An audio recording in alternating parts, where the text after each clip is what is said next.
Hello दोस्तों, स्वागत है आपका हमारे YouTube चैनल सुपर रेफ्रिजरेशन में। आज इस वीडियो में हम जानकारी देने वाले हैं कुछ एरर कोड के बारे में, जो एरर कोड हमें अक्सर एसीओ में देखने को मिलते हैं। हम आपको बताते हैं क्या क्या एरर कोड ज्यादातर हमें देखने को मिलते हैं, जैसे DF, EC, CL, इस तरह के कुछ एरर कोड आपको देखने को मिलते हैं। इस वीडियो में हम तीनों एरर कोड के बारे में बताने वाले हैं कि ये एरर कोड आखिर एसी में क्यों आते हैं। CL, DF, EC error code के बारे में पूरा बताएंगे आप, इसलिए हमारे साथ जुड़े रहे वीडियो के एंड तक। चलिए दोस्तों, हम वीडियो शुरू करते हैं और सबसे पहले DF से शुरू करते हैं कि आखिर DF एरर कोड हमारे स्प्लिट एयर कंडीशन में क्यों आता है।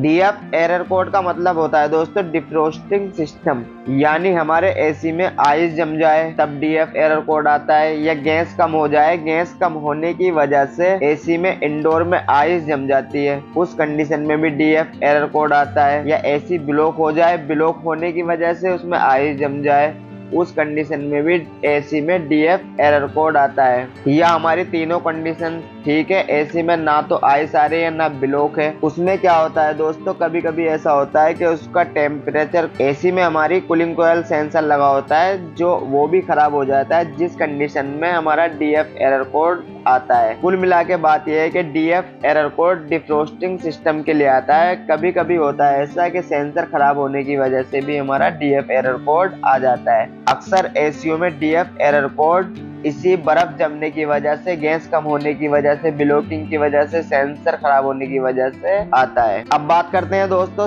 CL एरर कोड की। ये CL एरर कोड अक्सर हमें एसीओ में देखने को मिलता है। ये एरर कोड एसी में क्यों आता है, इस वीडियो में हम आपको ये भी बताएं ये एरर कोड क्यों आता है। CL एरर कोड दोस्तों हमें संकेत देता है कि हमारे एसी के एयर फिल्टर ब्लॉक हो चुके हैं, उन्हें साफ करने का समय आ गया है। उस कंडीशन में हमारा CL एरर कोड आता है। एसी ब्लॉक हो जाता है या उसके एयर फिल्टर ब्लॉक हो जाते हैं तो CL एरर कोड आता है। CL आप रिमोट से सेट करके ऑटोमेटिक क्लीन भी कर सकते हैं, पर ये अक्सर न्यू एसी में आप इस्तेमाल कर सकते हैं। एसी ज्यादा पुराना हो जाता है तो CL ये ज्यादातर काम नहीं करता। न्यू एसी में तो ये काम करता है, ऑटोमेटिक क्लीन कर देता है। एसी में आइस जमती है वो पूरा क्लीन कर देता है। कुल मिलाकर बात यह है कि अगर CL एसी में एरर कोड आए तो ये ब्लॉकिंग की वजह से आता है, फिल्टर ब्लॉक होने की वजह से या एसी ब्लॉक होने की वजह से CL एरर कोड आता है। CL ऑटोमेटिक सिस्टम में भी काम करता है, पर काम न्यू एसी में करता है। अगर आप बार बार, ये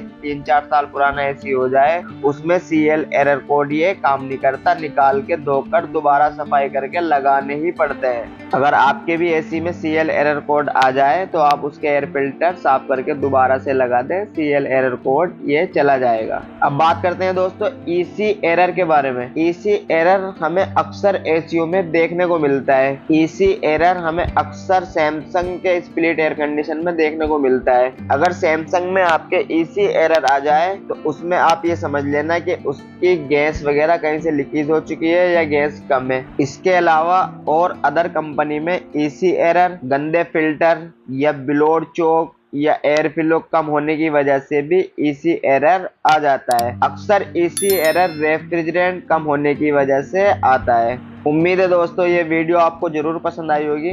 मिलते हैं दोस्तों अगली वीडियो में न्यू टॉपिक के साथ। जय हिंद।